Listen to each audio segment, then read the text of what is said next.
विकास की बात मुख्य प्रत्याशियों के साथ में आपका स्वागत है इस कार्यक्रम में। अब हम हैं सिंगरावा पंचायत में और हमारे साथ एक मुख्य प्रत्याशी जुड़ चुके हैं। इनका नाम हुआ दीपक कुमार गुप्ता। आइए इनसे कुछ बातें करते हैं। ये पहले प्रोफेशन में टीचर थे, उसके बाद में अचानक से यू टर्न लेना, देख क्या बात था? सबसे पहले तो यही बताइए, टीचर से मुखिया के लिए। एक शिक्षक जीवन देखने के बाद मुझे लगा कि समाज के में जब बच्चे लोग पढ़ने आते हैं तो काफ़ी उन लोगों में कमियां रहती हैं, और कमियां रहने के कारण मुझे लगा कि सही माहौल नहीं होने के कारण आज ग्रामीण स्तर पर क्या है कि शिक्षा का माहौल बदलते जा रहा है, और जब तक क्षेत्र में शिक्षा का माहौल नहीं होगा तब तक क्या होगा, लोग पढ़ेंगे नहीं। तो मुझे लगा कि एक युवा होने के नाते इस बार पंचायती चुनाव में आकर और पंचायत के चुनाव में भागीदारी लेकर और यहाँ के जन समर्थन के साथ पंचायत चुनाव जीतने के बाद यहाँ के लोगों को शिक्षा के क्षेत्र में जागरूक करने का एक बहुत अच्छा मौका है।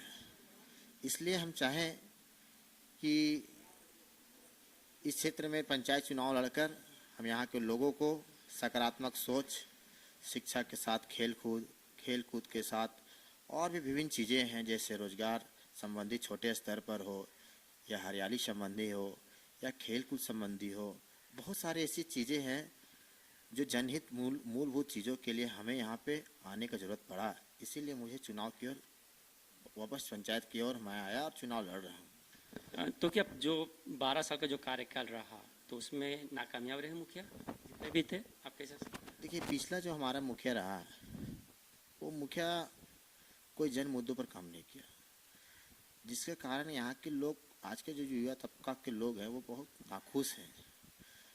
प्रत्येक लोगों तक ना राशन पहुँचाने का काम किया, और सरकार की एक एक योजनाओं जो जनहित के लिए है, जैसे प्रधानमंत्री जन आवास, आज भी जाके देखिए क्षेत्र में कि गरीब गुरबा जैसे लोग भटक रहे हैं अपने प्रधानमंत्री आवास के लिए, लेकिन यहाँ के मुखिया ने उनका कोई पहल नहीं किया।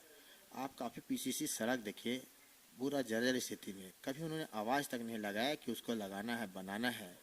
अब काफ़ी ऐसी शिकायतें रही है मुखिया को लेकर, छोटी छोटी हस्ताक्षर को लेकर, छोटी छोटी काम को लेकर, कहीं से कोई पहल नहीं रहा है।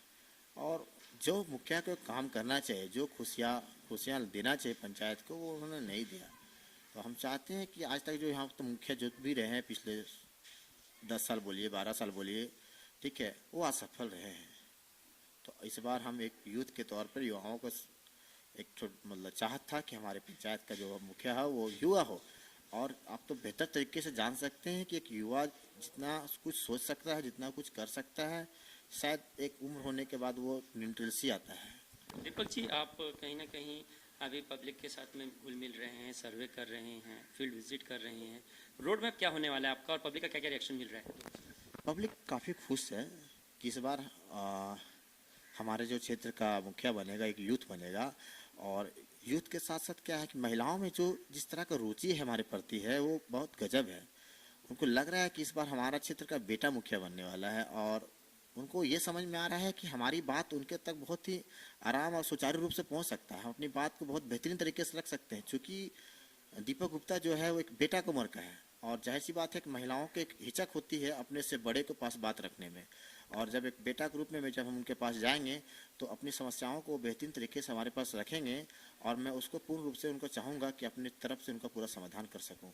तो बहुत काफ़ी अच्छा है कि यूथ भी काफ़ी खुश है, महिलाएँ काफ़ी खुश है, साथ ही समाज या पंचायत के जितने भी बुजुर्ग तबके के लोग हैं उनको पता है कि एक यूथ पावर बहुत बढ़िया है, तो उनका भरपूर समर्थन हमको मिल रहा है। जनता ने आपको समर्थन दिया, आप जीत के आ गए, तो सबसे पहला कौन सा कार्य होगा जो कि सबसे ज़्यादा अति आवश्यक कार्य है जिस पर आप फोकस करेंगे? सबसे पहला मेरा काम होगा कि जितने भी सरकारी स्कूल हैं वहाँ का जो शिक्षा व्यवस्था है जो डगमगाया है, मैं उस पर काम करूंगा कि सारे स्कूलों को टाइट करने का प्रयास करूंगा। वहाँ की प्रबंधक समिति या ग्राम विकास समिति जितनी भी चल रही है, मैं उनके साथ बैठ के और उनके साथ बैठने के बाद वहाँ के स्कूल के सिस्टमों को मैं दुरुस्त करने का प्रयास करूंगा, क्योंकि हम जानते हैं कि वहीं से सारे सिस्टम को सुधार हो सकता है।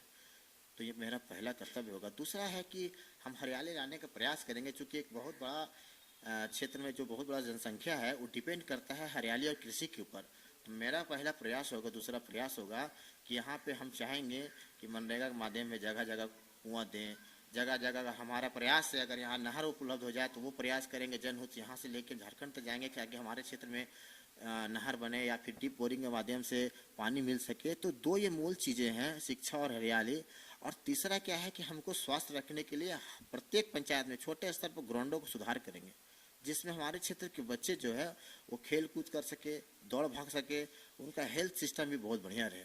तो ये तीन मूल चीज़ें जिससे मैं पहला काम करूँगा, शिक्षा, स्वास्थ्य और हरियाली पे। फाइनली अगर लोग वोट दे तो क्यों दे? फाइनली हमको वोट देने का कारण है कि मैं हमेशा से इस क्षेत्र का, इस पंचायत का जन आवाज़ बना हूँ। या वो ये सड़क, हाई स्कूल सड़क का ये हो, या राजा हर तालाब की बात हो, या फिर गोविंद नहर बड़ा सड़क की बात हो, इनसे बड़ी बड़ी मुद्दों पर, या एनएच के पेमेंट की बात हो, इन सब बड़ी बड़ी चीज़ों पर मैं हमेशा इस पंचायत की आवाज़ उठाया हूँ। इसलिए लोग चाहते हैं कि दीपक आए और हमारे जो बड़े बड़े मुद्दे हैं उस पर आवाज़ बने, आंदोलन करे, और ताकि वो हमारे क्षेत्र को काफ़ी आगे तक ले जाए। ये मूल चीज़ें हैं वोट देने का मेरा। ये थे दीपक कुमार गुप्ता जी, जिनसे कुछ बातें की। इनका कहना है कि हरियाली, एजुकेशन और जो फील्ड वर्क जो है, फील्ड जो ग्राउंड है, इन पे ये सबसे पहले ध्यान देंगे, भले ही इस चीज़ के लिए इन्हें झारखंड गवर्नमेंट तक जाना पड़े। और किसानों के लिए खास तौर पर जो नहर उपलब्ध कराने के लिए काफ़ी ट्राई करेंगे, जीतने के बाद अगर जनता ने इन्हें सपोर्ट किया।